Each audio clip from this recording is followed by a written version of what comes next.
পশ্চিমবাংলায় তৃণমূল কংগ্রেস এবং বাংলাদেশি জামাত দুটোর সমন্বয়েই চলছে এই বাংলা।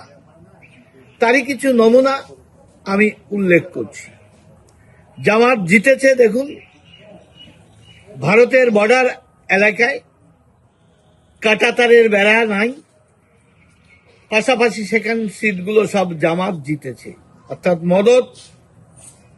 এখান থেকে প্রয়োজনে তারা ভোট দিয়ে ওপারে যায় এবং তাদেরই ভোটে এপারেও জেতে। তাদের নাম এসআইআর ভোটার লিস্টে আছে। আর বাংলায় যত অশান্তি বাধাচ্ছে, গন্ডগোল দাঙ্গা, সেই মুর্শিদাবাদ বলুন, ডায়মন্ড হারবার থেকে উলুবেড়িয়া, মালদহ, সব জায়গায় এই জামাতদের মদত রয়েছে।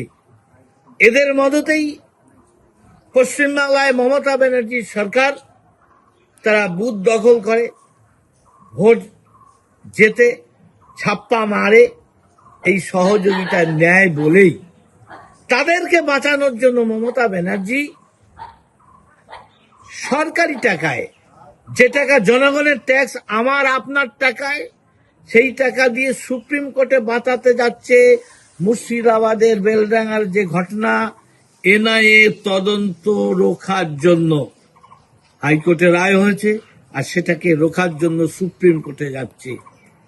এতদিন শুনতাম অন্যান্য বিষয় নিয়ে সরকার ভালো কাজের জন্য সুপ্রিম কোর্টে জনগণের পয়সা খরচ করে লড়াই করে। এখন দেখছি জামাতের বাঁচানোর জন্য তারা যাচ্ছে সুপ্রিম কোর্টে, আপনার আমার পয়সায়।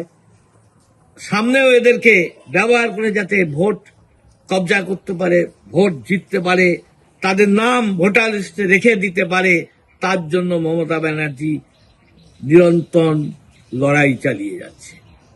বেলডাঙ্গায় যে ঘটনা, ট্রেন জ্বালানো, হিন্দুর গাড়ি দেখে শুনে ভাঙচুর এবং দোকানপাট লুটপাট করা হয়েছে, রেল লাইন উপড়ে ফেলানোর চেষ্টা হচ্ছে। কি ঘটনার পরিপ্রেক্ষিতে? যা কিনা একজন আত্মহত্যা করেছিল ঝাড়খণ্ডে, তাও সেটাকে বলা হলো যে বাংলাভাষী বলে পিটিয়ে মেরেছে, অপপ্রচার করে এই ঘটনা হলো। এত কোটি কোটি টাকার করা হলো, আর আমরা বাংলার মেজরিটি সমাজ ক্ষতিগ্রস্ত হলো। আর তাদেরকে বাঁচানোর জন্য এনআই তদন্ত হাইকোর্ট দিয়েছে, সেটাকে ঠেকানোর জন্য সুপ্রিম কোর্টে আবার আপনার পয়সায় লড়াই করছে, যাতে এনআইএ তদন্ত না হয়, জামাত ধরা না পড়ে। অর্থাৎ জামাতের সঙ্গে মমতা ব্যানার্জির দলের বা তাদের প্রশ্রয়ে সবকিছুই চলছে। বাংলাদেশের নির্বাচনে দেখা যাচ্ছে বাংলাদেশের মানুষ জামাতকে পরিত্যাগ করেছে, কিন্তু আমাদের এপারে দিদি বাংলাদেশ জয় বাংলার নারা যেমন লাগাচ্ছে তার দলের লোকেরা, আবার তাদেরকে বাঁচানোর জন্য সুপ্রিম কোর্টে লড়াই লড়তে যাচ্ছে জনগণের পয়সায় খরচ করে।